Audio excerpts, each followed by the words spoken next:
किसी भी मुल्क से पाकिस्तान पर हमला हुआ तो दिफा में चीन पाकिस्तान की मदद करेगा। माहिर आलमी अमूर विक्टर गाओ ने कहा कि किसी भी मुल्क से पाकिस्तान पर हमला हुआ तो दिफा में चीन हमेशा मदद और मुआवनत करेगा। यमन के इलाके हदीदा में रास ईसा बंदरगाह पर अमेरिका के नए फिजाई हमले जारी। जुमे को हदीदा के अल सलीफ डायरेक्टोरेट में रास ईसा ऑयल पोर्ट पर हूसियों के जेर कब्जा मकामात पर अमेरिका के 4 फिजाई हमलों का बताया गया। ये हमले इस वक्त किए गए हैं जब हूसी ग्रुप रास ईसा की बंदरगाह पर तकरीबन 15 बहरी जहाजों को यरगमाल बनाए हुए हैं। हूसियों ने अमेरिका की जानिब से 17 अप्रैल को बंदरगाह पर बमबारी के बावजूद जहाँ पर बहरी जहाजों को यरगमाल बनाना जारी रखा। पाकिस्तानी फिजाई हदूद की बंदिश ने भारतीय फिजाई कंपनियों को शदीद बहरान से दोचार कर दिया। हुकूमती एयरलाइन एयर इंडिया को अब तक 50 अरब से जायद के खसारे का सामना करना पड़ा, जिसके बाद कंपनी ने वजीर आजम नरेंद्र मोदी से माली इमदाद और बैनुल अक़वामी परवाजों के लिए सब्सिडी की अपील कर दी है। शाह चार्ल्स सोम और मलिका कैमिला कनाडा का दौरा करेंगे, जहां बादशाह रियासत के सरबराह की हैसियत रखते हैं। ये दौरा 26 और 27 मई को होगा और वो आम इंतखाबात के नतीजे में बनने वाली नई पार्लियामेंट के इफ्तिताह में शरीक होंगे। पैलेस ने एक बयान में बताया कि बादशाह मलिका के हमरा अवाटा में कनाडा के पार्लियामेंट के इफ्तिताह में शरीक होंगे। कनाडा के वजीर आजम मार्क कार्नी, जिन्होंने गुज़िश्ता हफ्ते के अवाइल में होने वाले इंतखाबात में कामयाबी हासिल की थी। तेहरान अफजूदा यूरेनियम को रूस से यहाँ तक कि अमेरिका मुंतकिल करने के लिए खुला है। एक ईरानी उहदेदार ने इंकशाफ किया कि यूरेनियम के ज़खायर का हजम, इसे मुल्क से बाहर भेजने का तरीकाकार और सेंट्रीफ्यूजेस की तादाद अभी तक जेर बहस मौज़ूआत हैं। ताहम उन्होंने साथ ही ये भी कहा कि ईरान का अफजूदगी कहा कि एक रेड लाइन है, इस पर कोई समझौता नहीं किया जा सकता। याद रहे कि वाशिंगटन अपने वजीर खारजा के जरिए एक मुआहदे तक पहुँचने के मकसद से नई शर्त की फहरिस्त पेश की थी।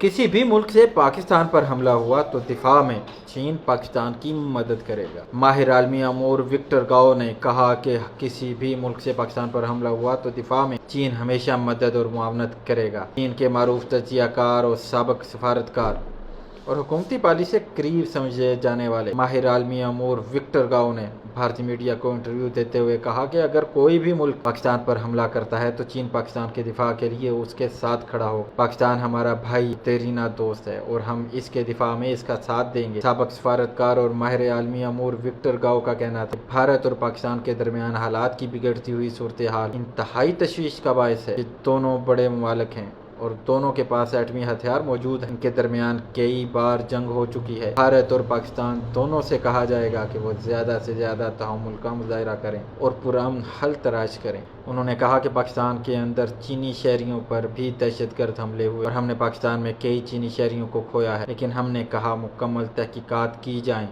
कि पर्दे के पीछे असल में क्या हो रहा, कौन ट्रिगर दबा रहा है और कौन इन मजालम का जिम्मेदार है। चीन इसी असूल को इस हालिया हमले पर भी लागू कर रहा है। विक्टर गाओ ने कहा कि भारत, पाकिस्तान और दीगर तमाम फ्रीकैन को मिलकर इस मामले की तह तक पहुंचने के लिए ताउन करें। हमें इस हमले के पस मंज़र में गैर जानिबदार, मुकम्मल और जामे तहकीकात का मुतालबा करना चाहिए। इससे पहले कि कोई मुल्क इस हमले को भारत और पाकिस्तान के दरमियान कशीदगी या हत्ता के तसादुम को हवा देने के बतौर बहाना इस्तेमाल कर ले। यमन के इलाके हदीदा में रास ईसा बंदरगाह पर अमेरिका के नए फिजाई हमले जारी। जुमे को हदीदा के अल सलीफ डायरेक्टोरेट में रास ईसा ऑयल पोर्ट पर हूसियों के जेर कब्जा मकामात पर अमेरिका के 4 फिजाई हमलों का बताया गया। ये हमले इस वक्त किए गए हैं जब हूसी ग्रुप रास ईसा की बंदरगाह पर तकरीबन 15 बहरी जहाजों को यरगमाल बनाए हुए हैं। हूसियों ने अमेरिका की जानिब से 17 अप्रैल को बंदरगाह पर बमबारी के बावजूद जहां पर बहरी जहाजों को यरगमाल बनाना जारी रखा। यमन के मकामी मीडिया के मुताबिक हूसी ग्रुप ने इन बहरी जहाजों से कहा कि वो आम तरीके से पेट्रोलियम मसनूआत उतारने के लिए मुल्लिका घाटों की तरफ जाएं। याद रहे कि हूसियों के जेर कब्जा बंदरगाहों पर ईंधन की तरसील पर अमरीकी पाबंदी आयद है। बरतानवी मैरीटाइम अथॉरिटी ने जुमेरात को एक बयान में तस्दीक की थी कि हूसी मलेशिया के मुसल्लह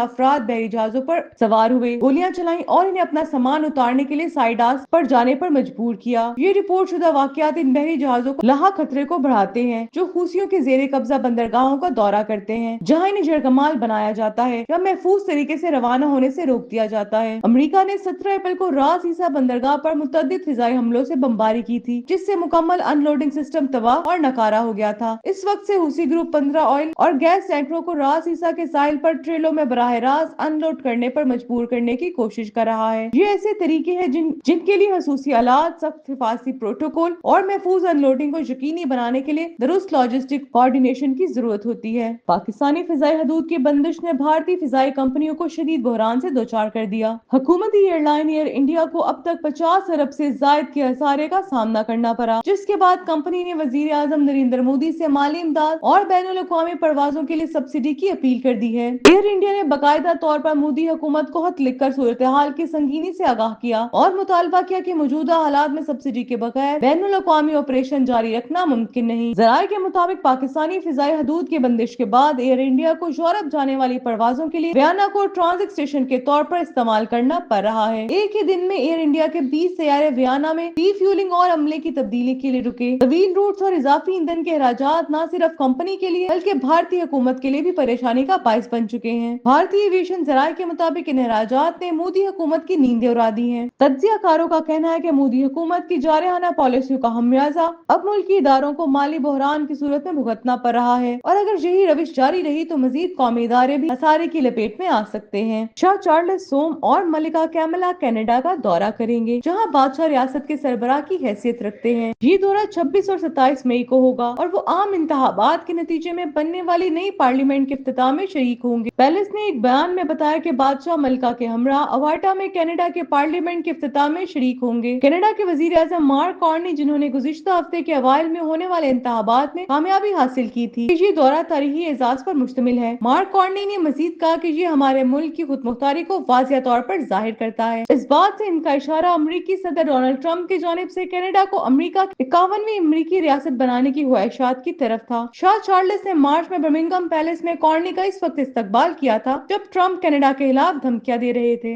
2022 میں بادشاہ بننے کے بعد چارلس کا یہ کینیڈا کا پہلا دورہ ہوگا اور دولت مشترکہ کے کسی ملک کا اس وقت سے یہ پہلا دورہ ہوگا۔ جب سے انہوں نے اکتوبر میں آسٹریلیا اور ساموا کا دورہ کیا تھا، وہ دورہ بہت مختصر کر دیا گیا تھا کیونکہ فروری 2024 میں کینسر کی تشخیص کے بعد بادشاہ کا یہ پہلا بیرون ملک دورہ تھا۔ شاہ چارلس ابھی تک زیر علاج ہیں اور حال ہی میں انہوں نے اٹلی کا دورہ کیا تھا۔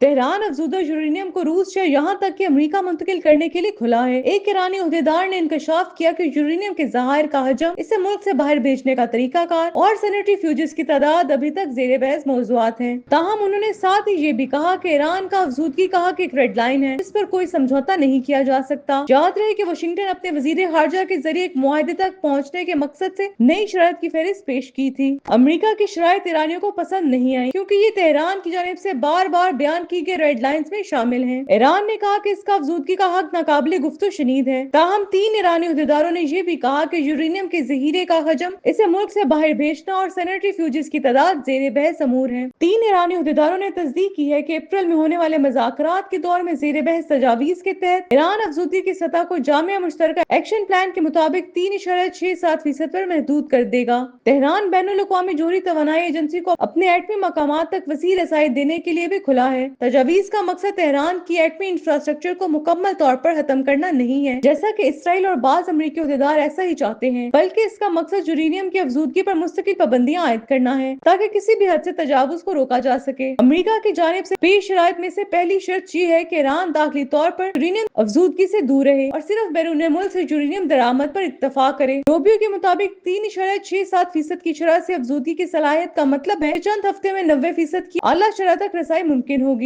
90% کی شرح ایٹمی ہتھیاروں کے لیے تیاری کے لیے ضروری ہے۔ ایک ایرانی اعلیٰ سیکیورٹی عہدیدار نے بتایا کہ ایک اور ممکنہ درمیانی حل یہ بھی ہے کہ ایران 5000 سینیٹری فیوجز کے ذریعے کم از کم افزودگی کو برقرار رکھے اور باقی افزودہ یورینیم درآمد کرے۔ افزودگی پر پابندیاں عائد کرنے کے بدلے میں تہران نے یہ قطعی ضمانتیں طلب کی ہیں کہ ٹرمپ دوبارہ ایٹمی معاہدے سے دستبردار نہیں ہوں گے۔ انہوں نے مزید کہا کہ سپریم لیڈر آیت اللہ علی خامنہ کی جانب سے عائد کردہ ریڈ لائنز میں ملک میں ذخیرہ شدہ افزودہ یورینیم کی مقدار کو 2015 کے معاہدے میں طے شدہ سطح سے کم کرنا شامل ہے۔